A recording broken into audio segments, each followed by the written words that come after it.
right. Hey, and good morning, everybody. Good to be with you.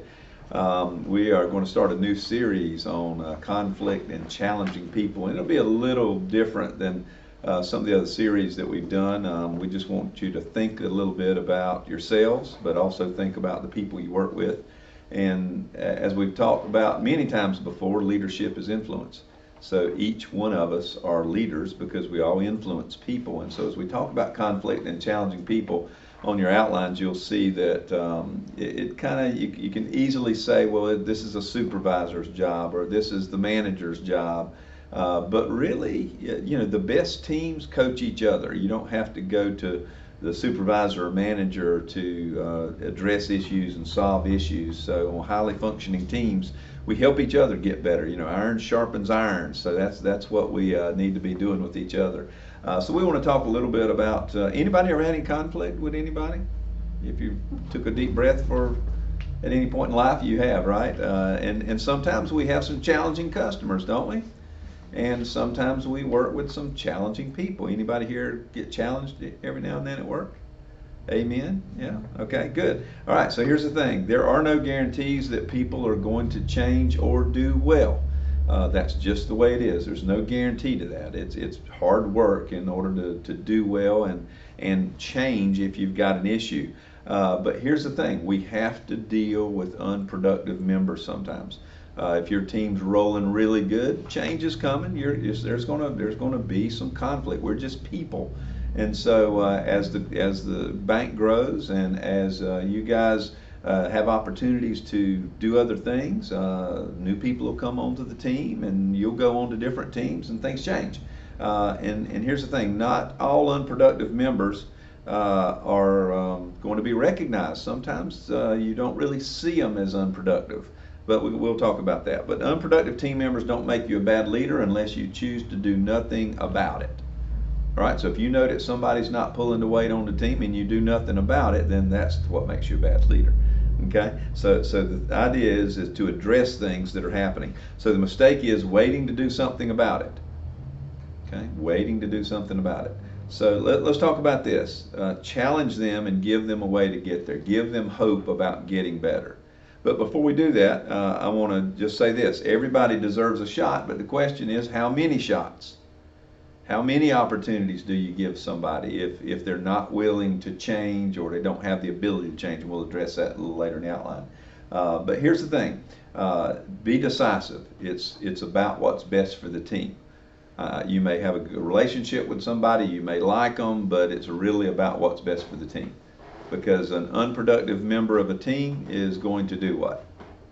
Have an effect on everybody, right? And so let's talk about that. So how can a leader, or how can you help move a team member from being unteachable to teachable, or from a bad attitude to a good attitude? You ever thought about it? How do you do that? We'll talk about it a little bit more. But let's talk about this. Passive aggressive personality. This is the person, I just want to share this with you because this is a person oftentimes that it doesn't jump off the page that they're not a productive team member, all right? This means that they don't disagree openly, but you see it in their actions. And let's talk about some of those actions. And I'll make sure you're not a passive-aggressive employee as well. Here's what happens. For symptoms of passive-aggressive behavior, some identifiable signs and symptoms of that type of behavior is this: putting off responsibilities.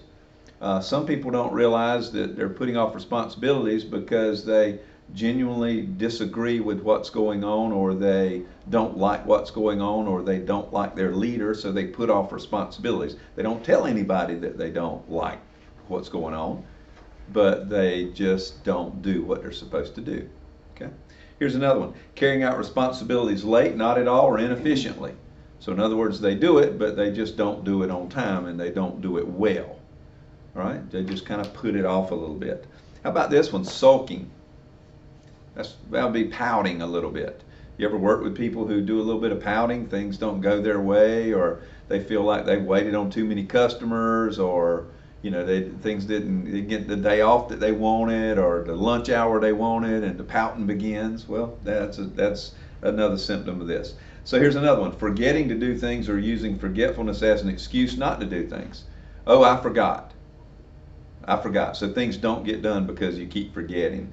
So if you're seeing people that are having these kind of personality issues, then you need to address it. Don't let it go. All right, because it gets worse. So here's another one: being reluctant to accept others' suggestions. So in other words, you can't make any suggestion to help or offer to help. That they basically are kind of offended or push you off because you do that. All right, here's another one: being afraid of those in positions of authority. You ever been around somebody that every time somebody that walked into the bank that was a position of authority that they tended to tighten up and stress out and get all nervous because somebody came in that had authority? This is another example of their personality. Here's another one: having pent-up feelings of anger. Okay, pent-up feelings of anger. Here's another one: resenting and blaming other people. Man, I've seen that a lot in my banking career. It ain't my fault, right? And the finger goes out this way, right? They, him, her, she, right? You hear that. So people with passive aggressive personality typically don't disagree or voice their resentment.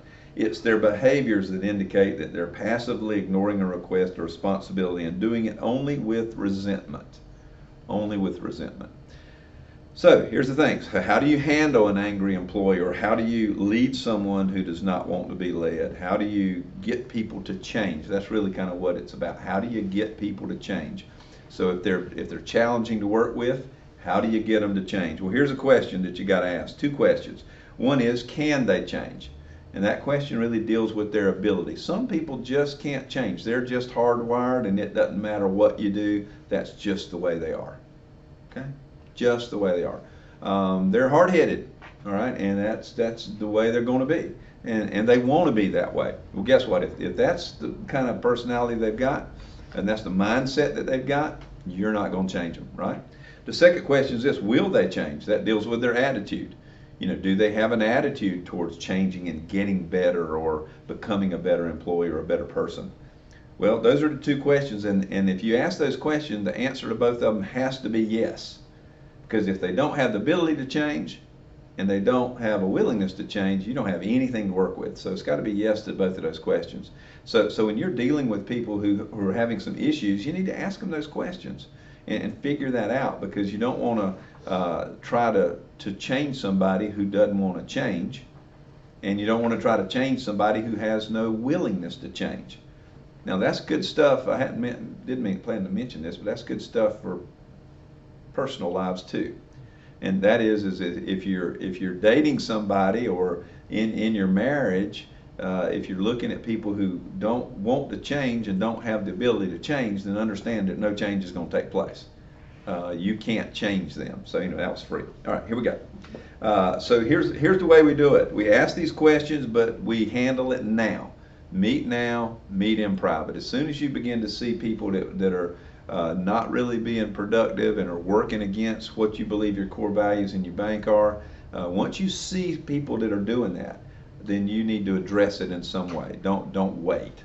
The worst thing you can do is just put it off and let somebody else handle it, or let somebody else deal with it. You need to get engaged and try to do something about it. And here's what you need to do. You might be wrong, so hear their side of the story. So when you meet with them in private. Hear their side of the story. Stephen Covey says this. He says, try to understand before being understood. And that's huge, all right?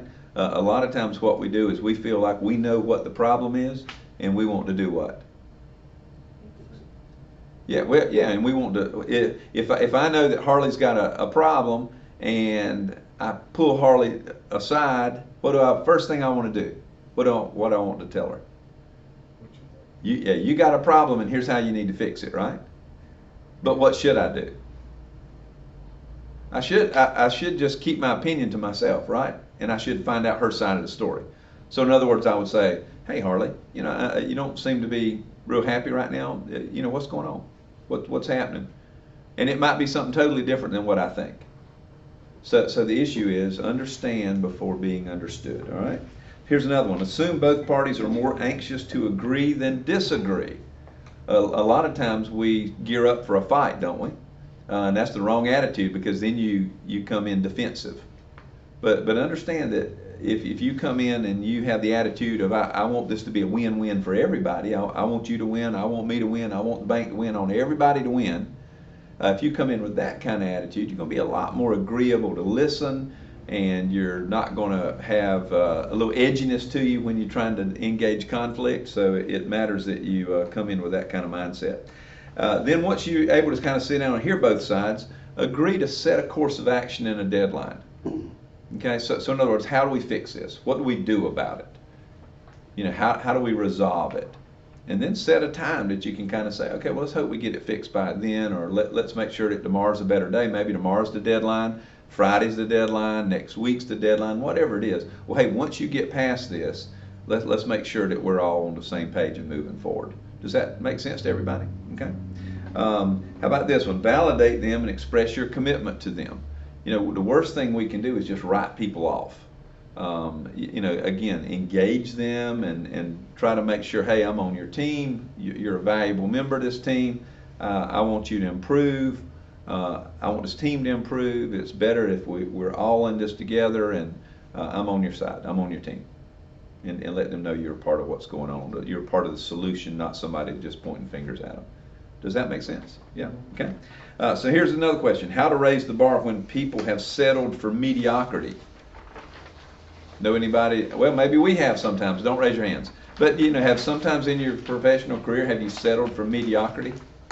Just average is okay? Yeah. How about personally? Just drop the ball and just kind of cruising and average is okay? Yeah, we all tend to do that if we're not real careful. So here's the thing. First little quote I've got right in the middle of the page there. Don't limit your challenges. Challenge your limits. Challenge your limits. You know what's amazing is we're in the at our church. I'm on the pastor search committee, and it's just amazing. There was a guy that I talked to, and as soon as I heard him speak on the phone, I sort of stood up a little more straight when I started talking with him. He had so much excitement and so much enthusiasm, and was just so forceful in his conviction and passion about what he was doing. I mean, I went, hey, who is this guy? And I mean, immediately got my attention. And so what happened is that I already know I have numerous conversations with this guy now. This guy's ahead of me. He's ahead of me in leadership. He's ahead of me in team building. He's ahead of me in accomplishments. He's ahead of me as a speaker. He's just ahead of me. But I wasn't threatened by him. What do you think happened with me when I started hearing this guy? Or y'all got to have caffeine in the mornings when I get here, all right? Yeah. What happened was you think I was like, who does this guy think he is? Was that my attitude? What was my attitude? Motivation. Yeah, I got excited. Yeah, I got excited and said, who is this guy? Man, you've got to come be on our team. I need you on our team. And so I have had numerous conversations with people, and change is coming, and I am so excited I can't stand it, because change is coming, and this guy is going to push me. He's already pushing me. He already thinks bigger than me. He sees further down the road. He sees more. And in conversations with him, I get off the phone and I go, I didn't see that, or I didn't think about that, or he's already expanded my mind. So the point that I'm making to you is that listen, don't shy away from challenges. Embrace the challenges, because boy, they're going to make you a lot better. So here's the thing: are you reaching your maximum potential? Okay, are you reaching your maximum potential? I bet this, and I could be wrong, but I bet this. Most people are not. And I bet if we got in one-on-one coaching sessions and I was speaking with you about that, you would probably admit that you aren't really reaching your maximum potential. You're doing good. You're working hard. You're probably a great employee, but you're probably not reaching your maximum potential. If I said, are you really going wide open every day? I mean, are you really hitting the very top of your potential? Are you bumping the lid? You would probably say no. That's where most people are, right? So think about that question. How about this? Would you like, well, I could really stir the pot here. And how about if we ask your spouses if you're really reaching your potential? What do you think they would say? You think you're hitting the home run with your spouse every day? You are? Hey, good for you. You go, girl. Absolutely. Yeah. Well, here's the thing. If the divorce rate is about 60%, do you think most people are hitting the lid of potential with their spouse? Absolutely not, right? There's a few really strong marriages out there, but most people aren't really hitting their potential. They aren't really giving everything they can to anything that they're doing, except maybe some people give 100% to their hobbies.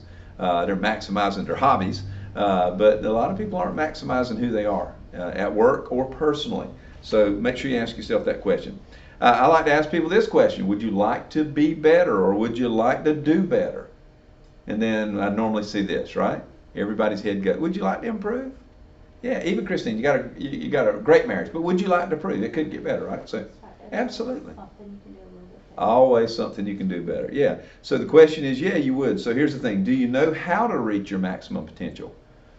So if I ask you that question and I ask you to write down how is it that you can reach your maximum potential, what would you say? What would you say? Okay. And here's another question that you need to ask. Now these are questions that you can ask yourself, but when you're dealing with people in conflict, these are questions you can ask them. Because these same things, think about this. If somebody's struggling at work and you say, are you reaching your maximum potential? They're probably going to say what? No, I'm not, right? Hopefully they're self-aware enough to realize they aren't hitting on all cylinders, right? So then when you say, would you like to do better? Then they would say what? Yes, I would like to do better. Then when you say, hey, do you know how to reach your maximum potential? What if they look at you and don't have a clue? Now you're getting somewhere, right? Now you're saying, oh, okay, now I can help you get there. How about this? When you say, can I help you? What does that mean?